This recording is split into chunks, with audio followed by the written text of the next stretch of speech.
TCS 25 நாட்கள் தேடுதல் வேட்டை.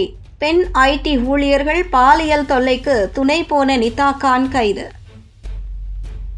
மகாராஷ்டிராவில் பெரும் பரபரப்பை ஏற்படுத்தியுள்ள டாடா கன்சல்டன்சி சர்வீசஸ் நிறுவனத்தின் நாசிக் BPO அலுவலகத்தில் நடந்த பாலியல் துன்புறுத்தல் மற்றும் மதமாற்ற முயற்சி வழக்கில் முக்கிய குற்றவாளியாக கருதப்படும் நிதா கான் கைது செய்யப்பட்டுள்ளார்.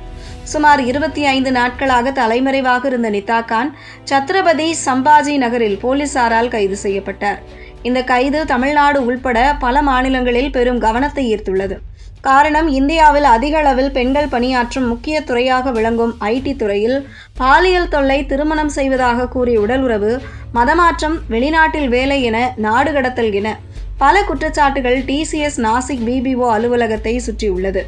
நிதா கான் மகாராஷ்டிராவின் சத்ரபதி சம்பாஜி நகர் நரேகான் பகுதியில் உள்ள கைசர் காலனியில் ஒரு வாடகை அபார்ட்மெண்ட்டில் தலைமறைவாக இருந்தார்.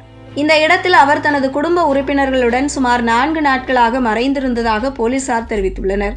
இந்த பிளாட் அவருக்கு தற்காலிகமாக தங்குவதற்காக பயன்படுத்தப்பட்டதாக கூறப்படுகிறது. நாசிக் சிறப்பு புலனாய்வு குழு, சம்பாஜி நகர் கிரைம் பிரான்ச் மற்றும் உள்ளூர் போலீஸ் இணைந்து நடத்திய ஒருங்கிணைந்த நடவடிக்கையில் 2 நாட்களாக சாதாரண உடையில் ரகசியமாக கண்காணித்த பிறகு அவரை கைது செய்தனர். இந்த கைது மூலம் வழக்கின் விசாரணை அடுத்த கட்டத்திற்கு நகரும் என எதிர்பார்க்கப்படுகிறது. நிதா கான் மீதான குற்றச்சாட்டுகள் மிகவும் கடுமையானவை என்பதால் போலீசார் அவரிடம் தீவிர விசாரணை நடத்த உள்ளனர். கடந்த மாதம் நாசிக் நகரில் உள்ள TCS BPO அலுவலகத்தில் பணியாற்றிய சில ஊழியர்கள் சக ஊழியர்கள் மீது பாலியல் துன்புறுத்தல், மன உளைச்சல் மற்றும் மதமாற்ற முயற்சி என்ற குற்றச்சாட்டுகளை போலீசில் புகார் அளித்தனர். இந்த புகார்களை தொடர்ந்து போலீசார் பல தனிப்படைகளை அமைத்து மாநிலம் முழுவதும் தீவிர தேடுதல் வேட்டையை நடத்தினர். இந்த வழக்கில் நிதா கான் முக்கிய பங்கு வகிப்பதாக கருதப்பட்டதால் அவரை தேடும் பணி தீவிரமடைந்தது. நிதா கான் மத உணர்வுகளை புண்படுத்தியதாகவும், பாலியல் துன்புறுத்தல் மற்றும் பலாத்கார வழக்குகளில் சம்பந்தப்பட்டவர்களுக்கு உதவியதாகவும் போலீசார் குற்றம் சாட்டியுள்ளனர்.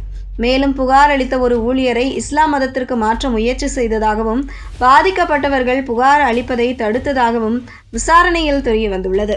இந்த குற்றச்சாட்டுகள் அனைத்தும் டிஜிட்டல் ஆதாரங்கள் மற்றும் சாட்சியங்களின் அடிப்படையில் உறுதிப்படுத்தப்பட்டுள்ளன. நிதா கான் நாசிக் நீதிமன்றத்தில் முன்ஜாமீன் கோரி மனு தாக்கல் செய்திருந்தார். ஆனால் இந்த மாதத்தின் தொடக்கத்தில் அந்த மனு நிராகரிக்கப்பட்டது. வழக்கறிஞர்கள் விசாரணைக்கு காவல்துறை விசாரணை அவசியம் என்றும், டிஜிட்டல் ஆதாரங்கள், சாட்சியங்கள் மற்றும் நாசிக்கிற்கு வெளியில் இந்த வழக்கு தொடர்புடைய காரணத்தால் நிதா கானுக்கு ஜாமீன் வழங்க முடியாது என நீதிபதி தெரிவித்தார்.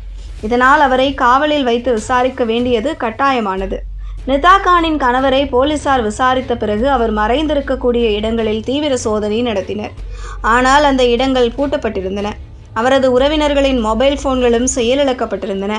இந்த சூழலில் 25 நாட்கள் தலைமறைவாக இருந்த நிதா கான் இறுதியில் சத்ரபதி சம்பாஜி நகரில் போலீசாரால் கைது செய்யப்பட்டார்.